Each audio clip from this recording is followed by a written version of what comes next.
काळ काळ. एक काळ म्हणजे काय? वेळ.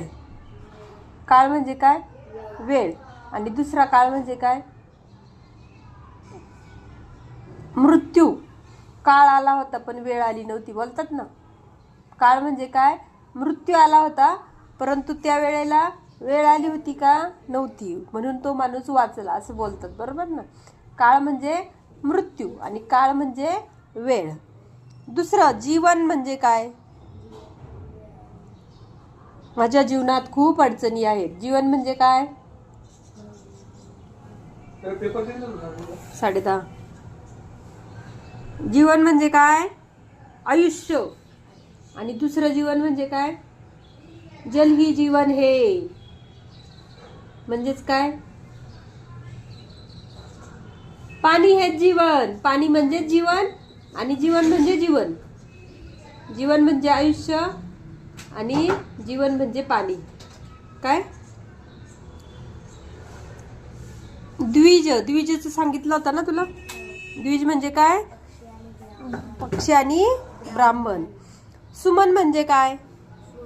आणि दुसरं सुमन म्हणजे काय? सुमन. सुमन. सु म्हणजे स्वच्छ, सुंदर, निर्मळ, पवित्र. आणि मन म्हणजे काय? मन. म्हणजेच एक सुमन म्हणजे फूल आणि दुसरं सुमन म्हणजे चांगले मन, पवित्र मन. चिरंजीव म्हणजे काय?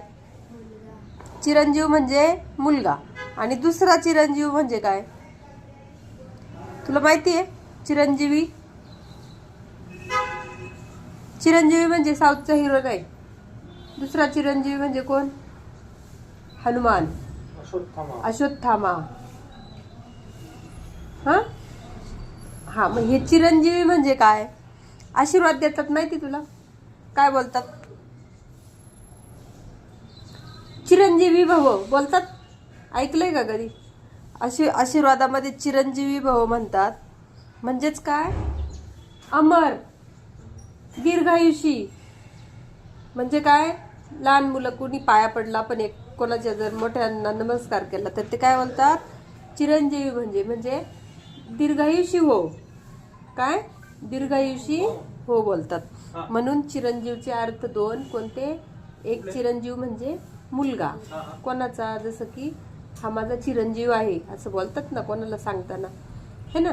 तर चिरंजीव म्हणजे मुलगा आणि चिरंजीव म्हणजे दुसरा दीर्घायुषी. आणि हे असे दीर्घायु